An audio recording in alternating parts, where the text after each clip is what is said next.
meeting. My name is Tyler Colburn. I am the professional development consultant here with the Nova Scotia College of Social Workers. If you've been on any of our webinars or any of our things, you've heard me say that before. I've been on the role now for about 8-9 months, and we're joined here today with Samantha Sardi, who's going to be leading us through this session on ethical marketing for clinical specialists, building your private practice. Before we get into that, though, I am going to do a land acknowledgement and some grounding. I'm trying to go quickly through some of the framing stuff because I want to make sure we have lots of time for Samantha. But want to name as well that folks, we do have a Q&A function and the chat for you to engage in. So if you're hearing things that you really, really like and you want to comment on it, do it in the chat. If you have questions, do it in the chat.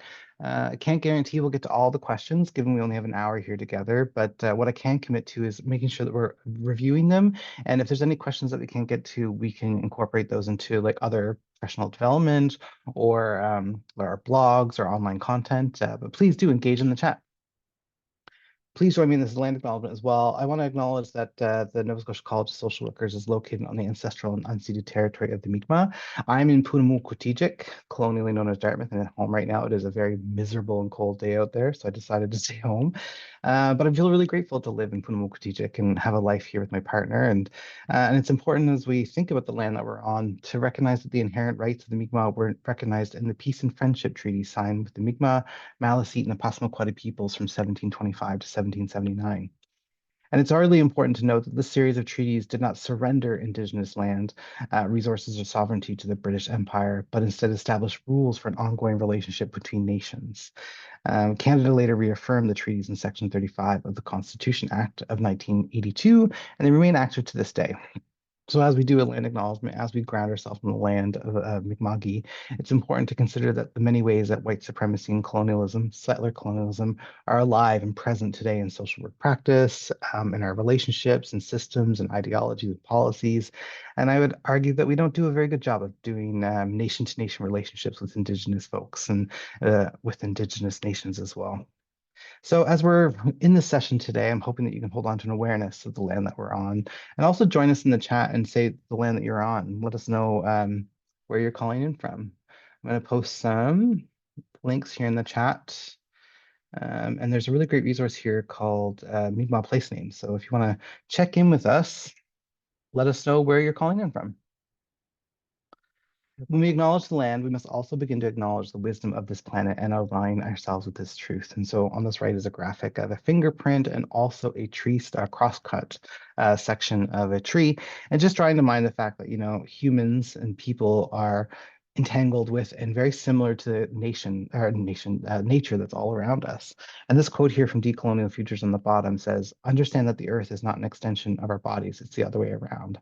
So as we think about land, as we strive for decolonization, it's helpful to draw connections between the fact that we are nature, we are expressions of nature. So let us take this moment to pause in gratitude for all who have and continue to heroically care and advocate for this beautiful land. May we join them in this sacred work. So thinking of land defenders and water protectors in Turtle Island across Mi'kma'ki and around the world. Let us ground ourselves in the wisdom of the land-based Mi'kmaq teachings and values that we must all begin to learn. Let us work to decolonize ourselves, our practice, and this community that we share by working for justice for all living beings as an expression of our gratitude for being here. Let us take a deep breath and recenter ourselves away from the violent ways colonization fills our world and fills us. Let us take a deep breath and work on letting go of the unconscious bias that is everywhere, inside and out. And so may this session today lead us to be a right relationship with this land and with one another. I also see folks in the chat naming the land that they're on, so I'm really grateful for you folks in doing that. Reminder as well that we are all treaty people. And so as we consider the peace and friendship treaties and that we are treaty people, how does this relate to social work practice? How does it relate to this idea of ethics and ethical marketing and private practice and clinical specialization? And how does it guide our work together? It's also important here at the college that we commit to learning and unlearning and translating the acknowledgement into action. And so you will see many of our upcoming sessions are focused on Indigenous ethics and working with Indigenous communities, but also decolonizing our practices.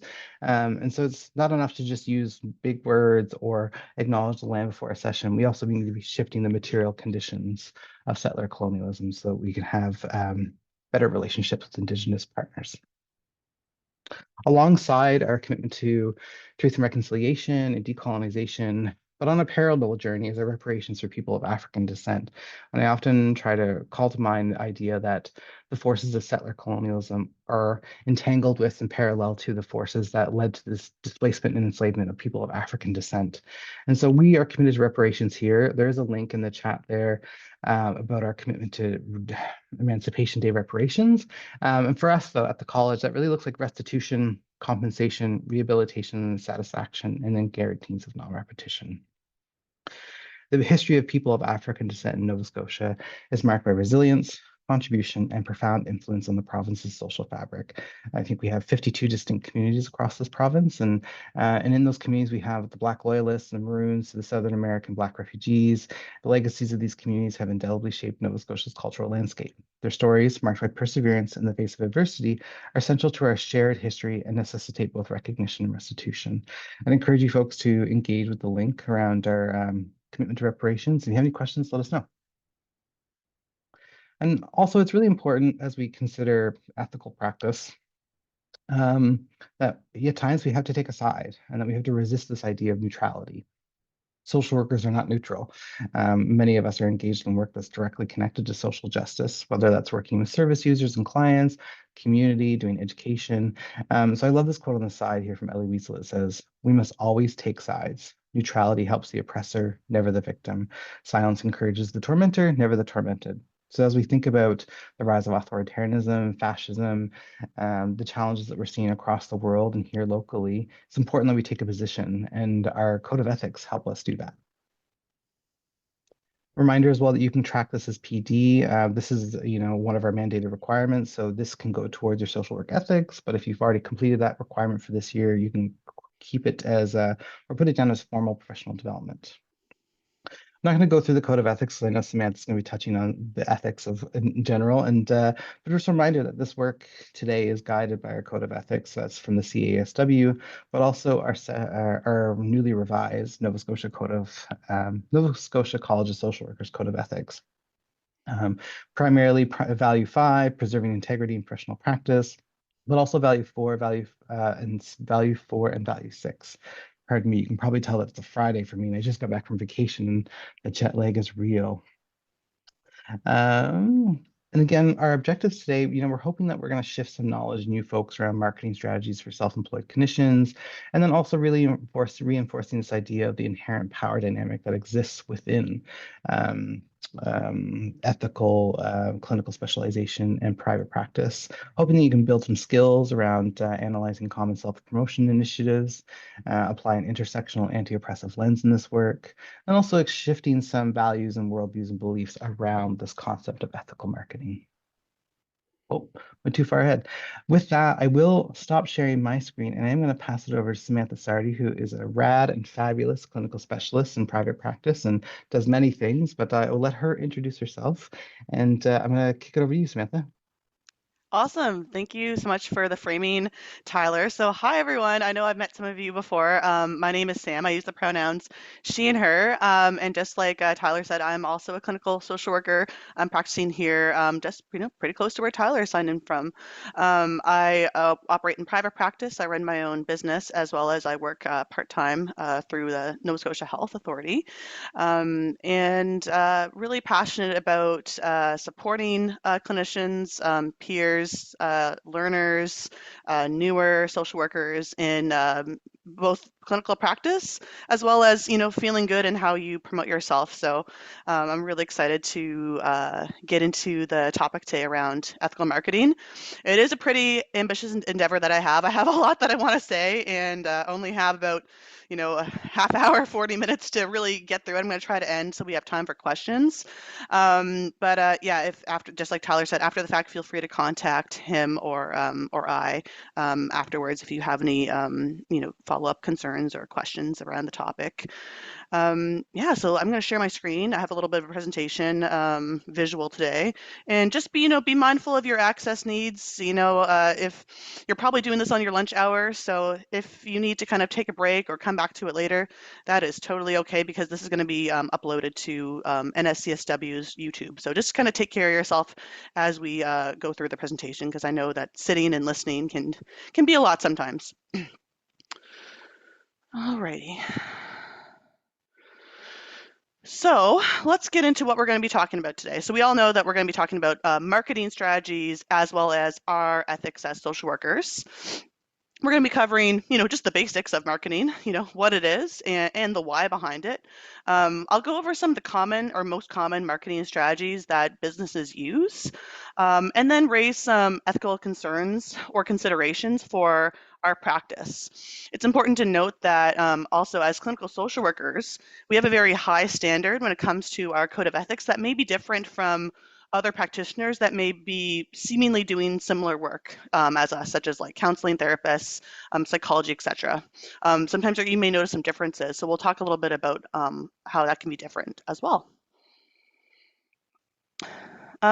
So just as an introduction question, what is marketing? So the purpose of marketing, is just we want to get the word out there. It's really hard to help people if they don't know, one, who you are, what you do, or where to find you, or how to connect with you, right? And so we want to use marketing strategies, even relatively straightforward ones, just to kind of get the word out there about our practice, who we are, what we stand for, what we offer, to get noticed and stand out in a positive way for potential clients or referral sources. It can really, if we are really doing our marketing strategy effectively, we're going to be attracting potential clients that are, as we call, like your ideal client. And what that means simply is just a client that is within your scope of practice, that aligns well with your skill set and your experience level, of course, and also clients that you feel passionate about serving. That can really help reduce burnout and vicarious trauma when you're working with a population or a niche that really feels good for you, that really drives your passion, and that it's appropriate for your skill level, of course. And also, it's a great way, if you're out there, to make connections that can lead to meaningful work or even opportunities that might bring you joy or advance your learning. Because of putting myself out there through my marketing strategies, I've been invited to, I co-authored a book that was all about surviving from toxic and abusive relationships. And all the money from that book went to support a charity for a women's shelter. And if I wasn't out there, then I would have gotten invited to co-author that book. I've also been invited on lots of podcasts, which can be fun to, provide education to the public as well as raise awareness around different clinical and social justice issues. And they also can be kind of fun. If you're an introvert, that might be your worst nightmare, and that is okay. If joining a podcast not for you, you don't have to do that, but it can kind of, at least bring these opportunities to your door, and you can decide to opt in or opt out. But if you're not out there, then no one's going to probably knock on your door. They can't find you. And when we talk about some marketing basics, some things that can kind of represent different kind of tactics could be like just the colors and the branding that you're using, the fonts and logos, maybe in digital or print copy, keeping everything kind of consistent so that's affiliated with you and your brand or your identity, so to speak. It could be the tone of voice and the language that you use, or sometimes we call this copy, the terminology and the phrases that can represent you and your business. Um, Super basic stuff like business cards, flyers, posters, billboards, even if you have that kind of budget, that is all part of like print marketing. And what I'm going to be focusing most on today, actually, because it's just the most common and the most kind of accessible and even sometimes can be lower cost way to market yourself as a social worker, is digital marketing. So this is all about, what we're talking about: websites, directory listings, such as like EMDR Canada or Psychology Today, social media posts, content creation, ads, email, newsletters. The list goes on. These are all forms of digital marketing. And because that's the most up and coming, that's what I'll be kind of focusing more on today.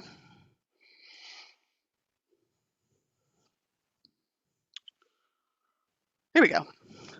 So marketing isn't just about, selling or gimmicks or slogans or self-promotion or anything like that. It's really the art of communication, visibility, and connection. For us as social workers, it's also about public trust and upholding our values. When we post to social media, build a website, or send out an email newsletter, we are shaping how the public understands mental health and clinical services. Just like how we would practice with a client in front of us in our office, what we put out there must reflect our commitments to social justice, anti-oppression, and of course, doing no harm. So we really want to make sure that what we put out there, whether it's, like something small, like an ad or a social media post, really at all times, we're constantly reflecting on how this aligns with our code of ethics and our standards of practice. So what we're going to do is we're going to look at just the most common marketing strategies you would see with any business. And we're going to kind of analyze them from like a clinical social worker ethical lens to see what we might want to consider, kind of ask ourselves if we're going to be partaking or using this as part of our marketing strategy. So the first one that's you may have heard of, that's been kind of talked about a lot in the digital marketing sphere, is about building a brand. Now, that might sound intimidating, but this does not have to be like super fancy or involve like a ton of resources. This could simply just be like, does your business have a logo? What's the name of your business? And like what kind of words or terms or tone do you use when you are putting content out there? Well, like on your Psychology Today profile, you have to put a little blurb about who you are and what you do. Doesn't have to be super fancy or like a ton of money, but it's just how are we honing in on our niche and establishing a bit of a visual identity that people can associate with us. And creating messaging that's clear and makes us stand out in a positive way.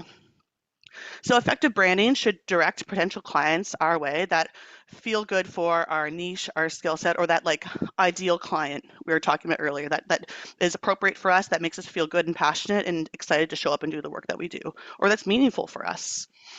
So we want, of course, everything to be accurate and honest. Our professional identity must be rooted in fact, not in a marketing spin. So of course, in what you might see when you're just watching TV, various products, there can be more leniency there because I'm sure, Pepsi or, Hallmark doesn't really have a code of ethics that is regulated and that needs to align to. We have a higher standard and we have our code of ethics and our standards of practice. So we really want to make sure that claims that we make or statements about expertise, our outcomes, what to expect in our work, or our specialization is an accurate reflection of our training that we've taken, our education, our experience, and our scope of practice. Okay. We also want to consider when like a common marketing strategy that businesses and entrepreneurs may use is testimonials. So for clinical social workers, according to our CASW Code of Ethics, we are not allowed to elicit or accept testimonials from clients, like our clients we do clinical work with. We are allowed to accept testimonials from, if we offered a workshop to a group of peers, right? Or like an organization, that would be okay. But when it comes to our clinical work where there's a power imbalance in the relationship, we're not allowed to do that. That actually differs from other professions. So I'm both a nurse and a social worker. And according to our nursing code of ethics, we're actually allowed to accept testimonials from clients that we may work with. And nursing, it's a different profession. And while there is mental health nursing, it's broader. So that can be a little bit different, as well as registered counseling therapists. The last time I've checked, they're also allowed in their code of ethics to accept testimonials. Even though they may have an overlap in what we do, we're held to a higher standard when it comes to clinical social work. So that's something that you want to be mindful of, is even though you may see some other folks who might be doing similar things, using different strategies like testimonials, that's not something that we're allowed to do when it comes to the direct clients we work with because of the nature of the work, the power dynamics, etc. So that's something to be aware of in terms of how we might be kind of making claims or putting ourselves out there. The next piece, of course, is around boundaries and self-disclosure. So while branding may encourage personal storytelling to humanize the business, that can be a great way to like pull people in and kind of get to know you and what you offer and your origin story and the lore behind what you do. We as social workers need to be very mindful and intentional about what personal information we share about ourselves. When not done appropriately, this can blur lines between the personal and the professional. especially with social media. So we really want to kind of take a degree of caution and really think critically about what we put out there, especially too, since some things, you may be okay with certain clients being aware of, but maybe you don't feel comfortable, or maybe it could be detrimental for other clients that you may work with to have that information. So we really want to be careful and mindful about what we put out there in terms of self-disclosure.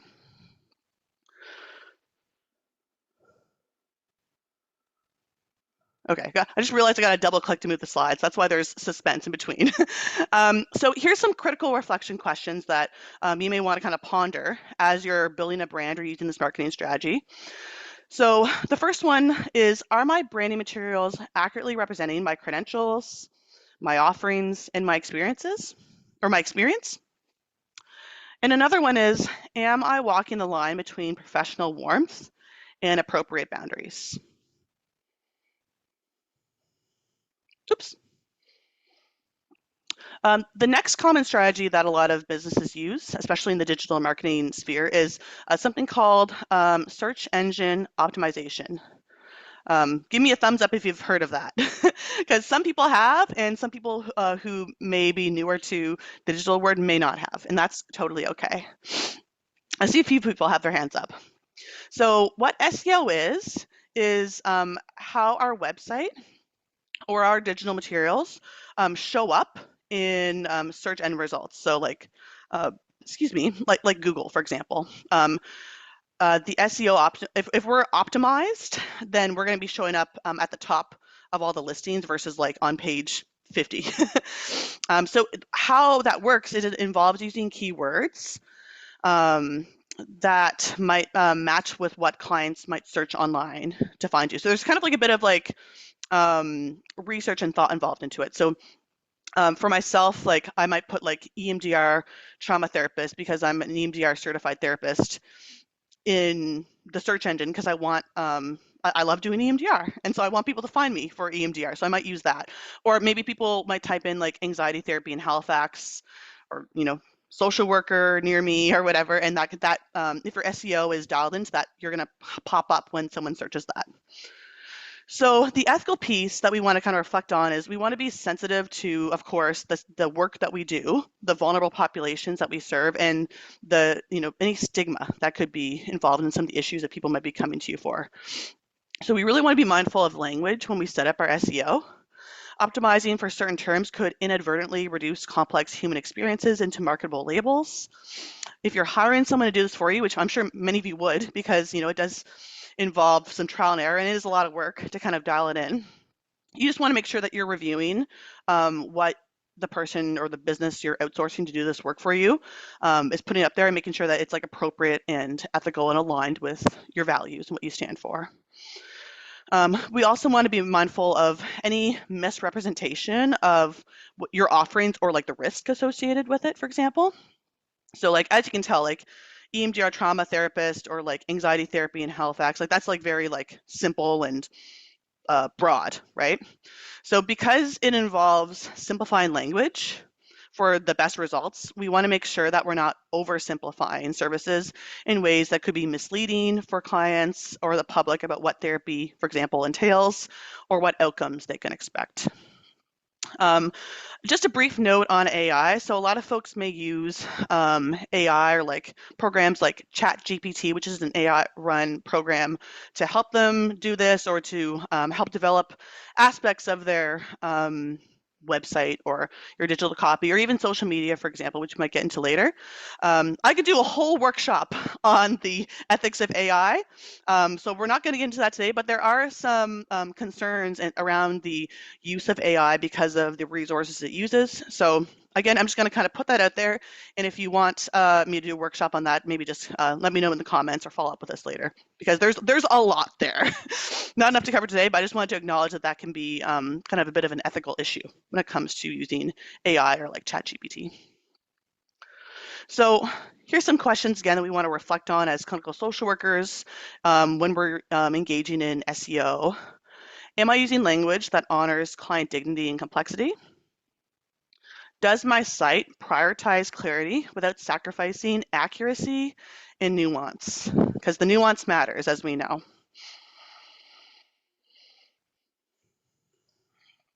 So let's talk about social media. So believe it or not, as someone who uses social media personally, as well as I have a professional therapist social media, I never thought like over a decade ago when I was starting practice that I would be ever doing something like this.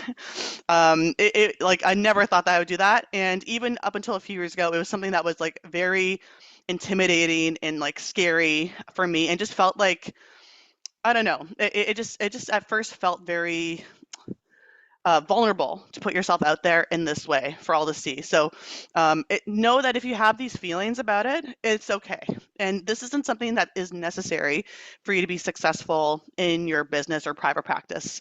However, there are some benefits to using it. It's very accessible. It's a great way to connect with other clinicians as well. The person who organized the book that I co-authored, she reached out to me through social media, and we were able to connect and write the book. It can cultivate a sense of community, especially within your niche. Like if you're a perinatal specialist, then you could connect with like doulas, midwives, nurses, physicians, other perinatal therapists, and to have like a great sense of community and promotion of perinatal mental health, which May is Perinatal Wellness Month, by the way. Also, like a younger demographic. If you work with younger adults, youth, then that could be make more sense for them to be aware of your services versus like potentially maybe like posting in the newspaper. Um, do we even have newspapers anymore? I am unsure, but you know what I mean? It's like it kind of reaches who you want to reach. It's also a great way for advocacy. I've seen many events, rallies for, in the benefit of social justice issues. Uh, yeah, like education to the public. There's can be lots of positive that comes out of social media for mental health and therapists. However, we want to be intentional about it, of course. So, one of the biggest things that we need to be extremely mindful of is the dual relationships piece. It's in our code of ethics. We really want to try to avoid that if possible, right? So, current or former clients may follow or comment on your content, raising concerns about boundaries, confidentiality and privacy, of course, which is part of our, part of our ethics and standards of practice. We have to maintain that, and potentially even risk-related issues. Like, for example, like anybody at any time of day can hop on Instagram, for example, and like message an account. So like you need to kind of have an understanding and put a disclaimer and have a protocol for like what if a client or a former client of yours contacts you, direct messages you in crisis. How do you handle that? And how do you discern between appropriate communication with clients and inappropriate communication with clients? Confidentiality and privacy, of course. I kind of mentioned this already, but even general content must be crafted carefully. So you really, really want to be careful and maybe even steer away from using composite client stories or sharing too much detail. However, even anonymized things can cause red flags. My main motto is like, I just don't talk about clients on social media. Even if it's anonymized, like I just steer clear of that. So it's really important that we're mindful as clinical social workers around the confidentiality and privacy piece, as well as our personal identity. So there's a growing trend of therapists sharing personal struggles or using humor to engage followers. That's not inherently a bad thing. In fact, that can really humanize you and help you connect with others and be beneficial. However, we really want to use a lot of discretion here. So while this builds relatability and can draw people in, it can also blur professional boundaries. And like I kind of alluded to earlier, like once something's been out there, once it's been said, you can't take it back. And there might be certain situations or clients where you would not want that shared with them, but it's out there, as well as, again, just making sure that we're not crossing the line between, us being human and social workers, as well as being overly familiar or like overly disclosure. And we absolutely do want to make sure we're not in the territory of like, trauma dumping or, crossing that line of being appropriate, right? So the critical reflection piece is what I am sharing more beneficial for my audience or for myself to get fast likes and shares? I have a therapist Instagram and profile but I'm nowhere near the most popular one because I don't share clickbaity stuff or things that could be misconstrued or I'm probably not going to be Instagram famous, and that is okay with me.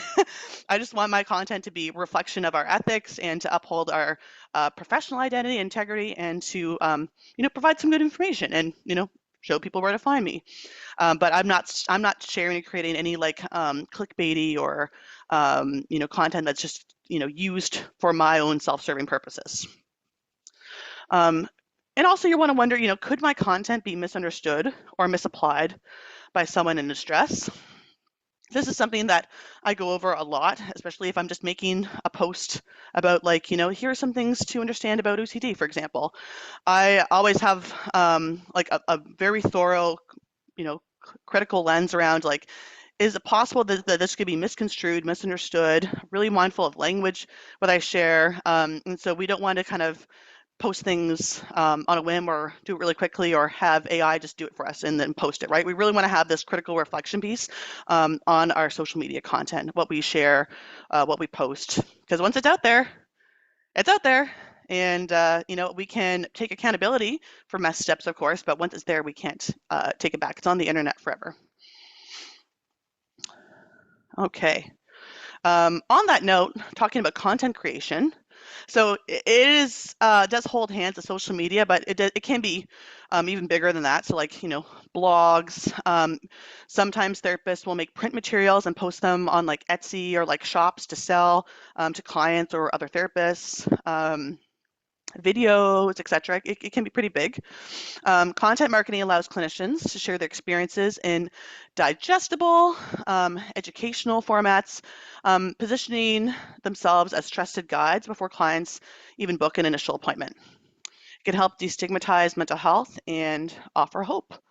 As well, like if you offer clinical supervision or consulting, when you share your knowledge of the topic, that can help put you in the position of like an expert or someone who knows things about that topic. And if you're a therapist or fellow clinician that's looking for a supervisor, then it's like, oh, hey, this I can kind of get a taste of this person's teaching style, what they offer, and then that could draw people into use your consulting services. So not just for clinical clients, but also for like supervision as well. So it's very important that we make a distinction here and even do potentially a public disclaimer is a good idea. So creating mental health content, as we know, not the same as providing clinical services like therapy. Looking at, I wish it was just as easy to like take this content in and improve our mental health. However, that is not the case and it's not the same. So we want to make sure we have that distinction. We also want to manage expectations. So free resources may lead some to expect advice in lieu of therapy or to assume a therapeutic relationship has begun. So it's great to have disclaimers around that and to be mindful of what you post and share. And then, of course, cultural responsiveness. So blog posts or videos must be inclusive and considerate of varied lived experiences, which is really a reflection of our standards of practice and our code of ethics. So what you might want to ask yourself is, am I creating clear lines between general education and individualized advice? Am I offering inclusive, non-pathologizing content that respects diversity? Does the platform I'm using align with my values? So just to share an example of how this has come up in my life, I'm part of the Queer and Trans Therapists network. I'm not the leader, but I'm just a member.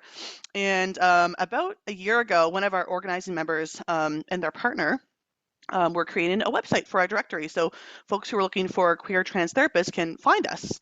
That's a bit of a marketing strategy, right?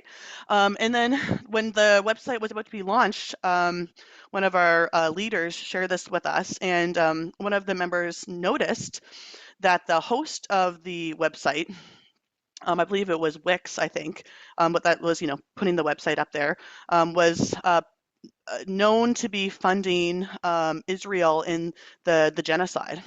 Okay, and so after some discussion, we decided that supporting and paying money to Wix to host our website didn't align with our personal values, beliefs, and ethics. And so our website developer went back and we picked a different website host post our websites. So these are also some things that you might want to consider.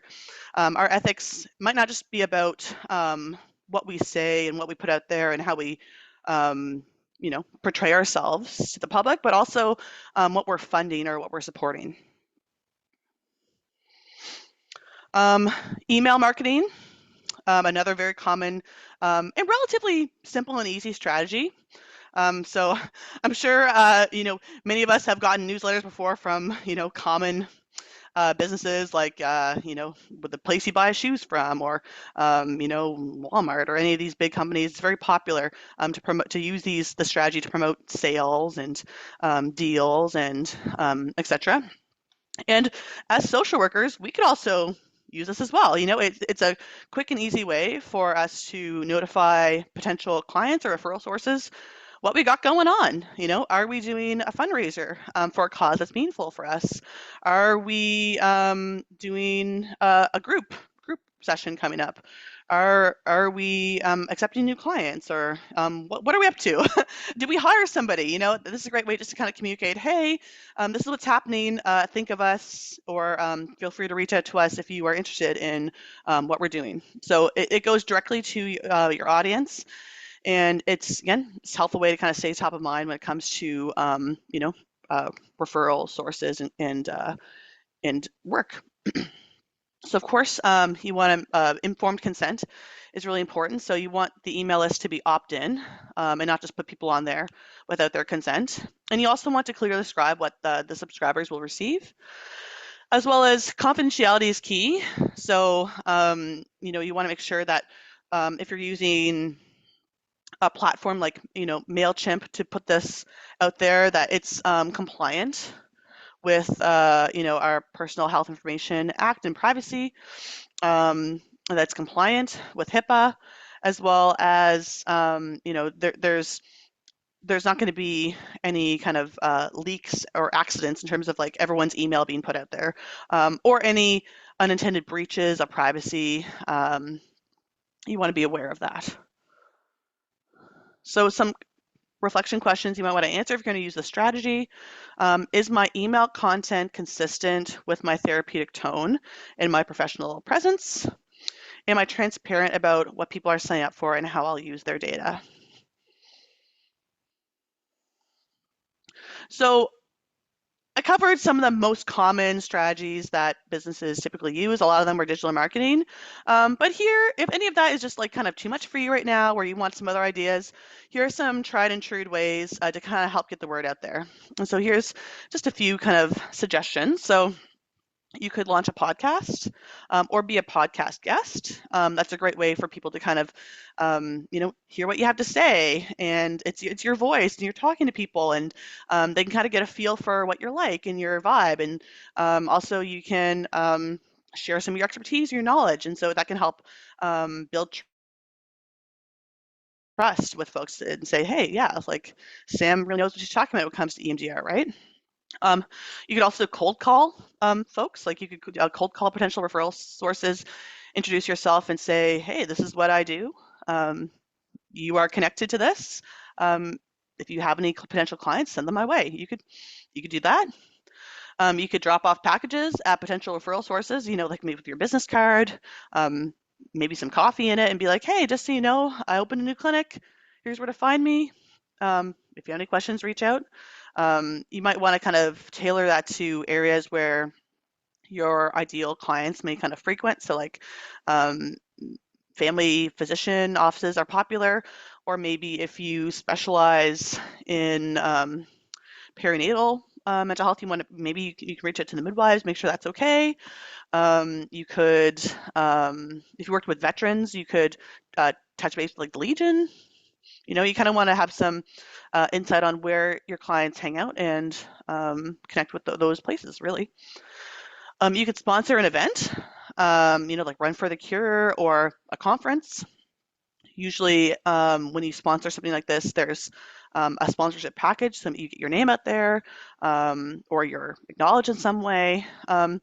Or in the same breath, you could make a meaningful donation to a cause that's important to you. This could be something that's related to mental health or your work or not. For myself, my business sponsored a retreat that just happened a few weeks ago for parents that have experienced miscarriage, infertility, and stillbirth. And that cause was just really important to me personally. And so that felt really good for my business to be one of the sponsors of that retreat. And in turn, my business is acknowledged being like, hey, Following C sponsored this event. And so potentially could make some connections through that. The classic virtual coffee date or meeting up with some clinicians or reps at organizations just to network and talk about what you do, get to know them. You can have a nice relationship there where, if they're doing one niche, I don't work with a lot of folks that, have this particular issue. I could meet up with someone that does, so that way I can kind of get familiar with their niche. And if someone comes through my doors that wants that issue, since it's not a good fit for me, I send them that way. And in turn, they can send folks for trauma therapy my way. It could be a nice relationship there to have a nice referral network. You could offer to do training or workshop at an organization that's related to your niche. Because I work with a lot of veterans and first responders, I volunteered with a lot of groups, like for first responders, as well as I've done some free presentations for case managers and stuff like that. I've made myself available for consultation. All that helps direct folks your way, builds trust, and they're aware that you exist, basically.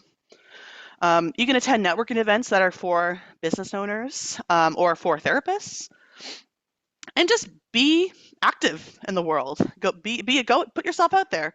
It's not nice out today, but it hopefully will be soon. So being out in the wild, volunteering on a board, being in the community, making these connections can help people in the area get to know who you are, what you do, and they're more likely to think or recommend you if folks are in need of your kind of help. So I feel like I missed a slide. Oh, hey, no, I didn't. So the main takeaways and reflection. So ethical marketing, at least to me, means intentionality, mindfulness, self-reflection, and of course, upholding our code of ethics. When we put ourselves out there, we're not just like influencers or public figures. We're social workers first, who hold a lot of power, privilege, and responsibility in the therapeutic space and the public sphere. So we need to constantly reflect and ask ourselves, one, am I balancing my professional identity with my business goals? Two, is this strategy in service of client well-being or just visibility? And finally, does this action reflect the integrity, care, and competence our profession demands? Especially in advanced practice, I believe we should be held to a higher standard. And so we really want to make sure that everything is aligned with that. But you know what? Then the number one marketing strategy, and if you take anything away, if you're feeling overwhelmed by everything I put out there, especially if you're not the most tech savvy person, I truly believe, and others have said so itself, the best marketing strategy is just to be exceptional at what you do. If you are a good therapist and you're ethical and people have a positive, meaningful experience with you, word gets around. And so I really believe that just by being good at what you do, that is like your ultimate weapon in your secret. And so anytime you invest money in training, education, certifications, EMDR certification cost me a lot of time and money to do, and it also made me a better EMDR therapist, and that's my main modality. And so for me, that was all worth it because I really wanted to be competent and just, above average, like really good at what I do and offer a service that is top notch. Because, it's meaningful for me, for clients to have transformational results, as well as, it helps, with my, risk of burnout, compassion fatigue, to feel good at what I do, as well as, when I support people in this way and people have a positive experience from me, I want to be the first person people think of when they think of EMDR therapy for first responders, right? So that is a really great marketing strategy. So if you're feeling overwhelmed, just start there. Invest in yourself, invest in good supervision, consultation, a support network, your self-care, of course, to be the best therapist or social worker that you can be. That's it from me. I think I did okay for time. I tried to wrap it all up and not talk too quickly or give too much. There's a lot I could say. Thank you so much for taking the time to attend and provide feedback. I've put Tyler contact info there, as well as myself if you want to reach out and discuss anything that's in the my presentation. But yeah, I guess I'll hand it back over to Tyler. Thanks, Sam. You are nailed it. Lovely, wonderful job, and a lot Thank of you. insights there. And I just want to highlight some of the conversation that was happening in the chat while you were delivering your Thank presentation. goodness, because I was not paying attention. I mean, you were right in the pocket of doing really wonderful things. So you were doing the role that was assigned to you, or that you so graciously offered to do, not assigned. But yeah, there's some conversation around the ethical AI, and it sounds like there's a lot of interest for maybe you to come back and deliver some content around that as well, and some training. But I also referred, and I think some other people did too, to the work that the CASW is doing around ethical use of AI in social work practice. So there's a couple links in the chat. Um, Also some discussions just about the shift between our former code of ethics and standards of practice and the newly revised one. And just want to acknowledge that the college, it's taken us a couple of years to get to the point where we can adapt the CASW code of ethics, and they just got it approved at council in April. So we're going to be mobilizing those here in the next little bit. So there are more clear guidelines around ethical marketing within the clinical standards of practice for clinical specialists in Nova Scotia. So now it's much more clear that you can't use testimonials, where before it was a little more gray. So appreciate the insights you shared, Samantha, and also just want to acknowledge that we will have more information around the new code of ethics coming out, probably within the fall in our roadshows, and then also in the new year as well, as we try to get people to the point of adopting these new standards. Um, I think that's it. You answered the question in the chat there. I saw there was one around marketing if you're not a private practitioner. There's a question in the Q&A as well about, is there a list of certified courses that the college recognizes for EMDR, CBT, etc.?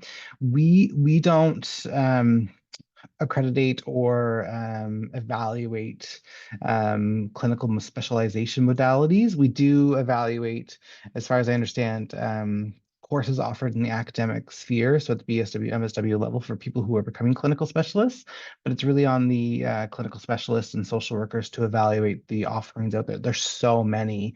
Sam, is there anything you would really recommend? I don't want to put you on the spot. I don't know if that's a fair question to Totally. ask. Yeah, I left that one because I wanted you to say your piece first. I guess like one thing to step back I would add with all the changes in like clinical specialization, if you have not been grandfathered in and you're applying and going through that process well, because there's some folks I'm supervising for clinical specialty, that should be a conversation between you and your supervisor, as well as all that info when you apply is going to go through the board, I guess, for lack of a better word, who's going to be looking at all your CEs to make sure that they align with the kind of specialization, the practice that you want to do.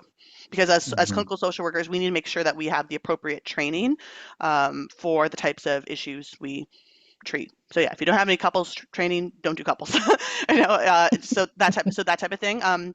Of course, like Tyler said, there's so many different modalities. I find if you're looking for to vet a training, it's helpful to ask around, ask your peers who are certified or who are experts or that's their niche in the area, if it's ethical, appropriate, effective, what they gained from it, as well as there's certain kind of heading institutes that are related to these treatment developers, such as like Dr. Francine Shapiro, who developed EMDR, was affiliated with EMDRIA, the International Association for EMDR. So like all of my EMDR trainings and my certifications have been through EMDRIA, right?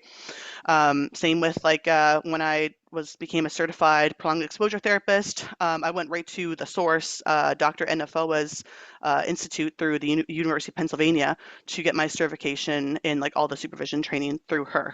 Now that's not to say that training through organizations like PESI or these other clinics are bad. However, sometimes you want to look at just the quality of what's being provided, as well as any ethical concerns about what they might be offering. Is it actually theirs to put out there? So I find hopefully what I just shared helps you kind of determine that. And again, I'm happy to help people, so feel free just to email me if you want to bounce an idea off me.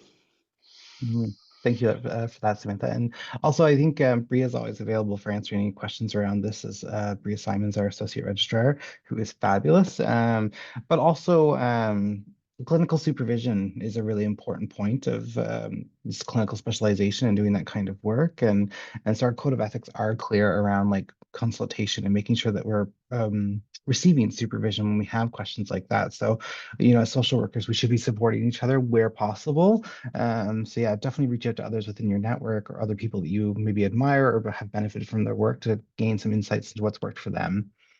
I'm seeing lots of gratitude for your presentation, Samantha, as well. I want to leave a moment for maybe any other questions that might be sort of percolating. If you've been sitting through this presentation and thinking like maybe I have a question, but I won't ask it, now is your time.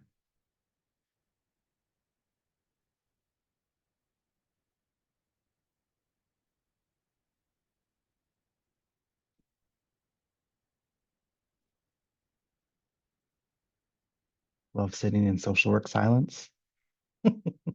Actually, I'm terrible at it. Well, I'll let people percolate on any other questions they might have, but I want to point to the fact in the chat, I did put an evaluation form in, so please do fill that out. It takes less than 5 minutes, and it's very helpful for us at the college for planning this content. There's also a link to our Eventbrite.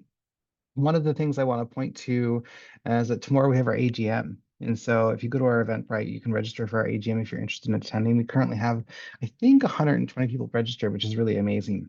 That takes us from 9 to 12. So if you're curious about some of the activities and the impact of the college, and as a member, you want to have your voice present at that, please come. It should be interesting. I'm looking forward to it. I'm also going to share some of our upcoming events you may want to look forward to. You will see these in our newsletter. You'll also see them in on our Eventbrite, but we have next week a Queering Social Works. This is a closed community of practice for queer social workers. We also have Jalasi, which is for Mi'kmaq and Indigenous social workers. That's also a closed community of practice. On June 16th, we're going to be joined by relational strategies, Shyla LeBlanc, and this is going to be a lunch and learn on embodying relational strategies as social workers. We have a community of practice, a general one on June 25th. And then on July 2nd, this isn't up for registration yet, but it should be fairly soon. We have one on Indigenous ethics with Veronica Bernard, who's also a clinical specialist. So just encourage folks to make sure you sign up for our newsletter, which is just for social workers. We also share things on LinkedIn, Facebook, YouTube, etc., also on our website. Yeah, and just a plug as well for folks on the call today. We're looking for more mentors. So if you are interested in mentoring other social workers, we do have some people who are looking right now. And we just shared an article yesterday from the college about the benefits and values of mentorship. So if there's something you're curious about, send me an email. I can certainly talk through what the process is like. It's a lot less complicated than it initially looks, and it's also a lot of fun. It's like one of my favorite things about being a social worker. Let me just stop sharing my screen here. Oh, and there's a question around the slides. Oh, yes, perfect. Yeah, we will have a recording of this on YouTube probably within 2 or 3 weeks, so that'll be available as well. And then Samantha, would you be interested in sharing your slides? Because we can also put them up as a PDF if Oh, somebody's sure. interested Yeah, in. if people want them, yeah, absolutely, no problem. Yeah, we can link to them in the YouTube, but definitely the YouTube is the best way to follow and up on this content and have it available at a later date. I don't see any other questions in the chat. Is there any like sort of final words on your end that you want to share?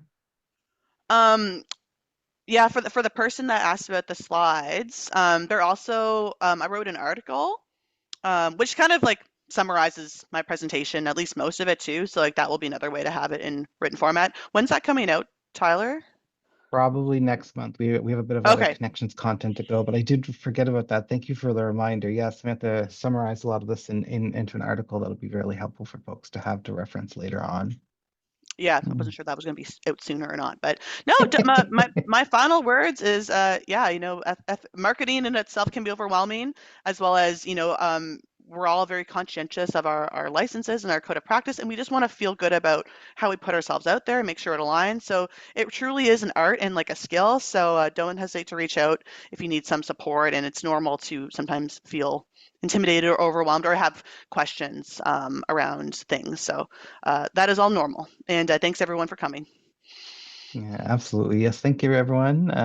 That's it for today. I hope you all have something to look forward to this weekend. And I don't know if you're in Shpoktuk, Punamukajik like I am. It's very cold and wet here today. So hopefully, wherever you are, maybe there's some warmth or something to look forward to this weekend. Yeah, but take care. And again, thank you so much, Samantha, for doing this. I really appreciate it. Yes, take care, everyone. Bye, folks.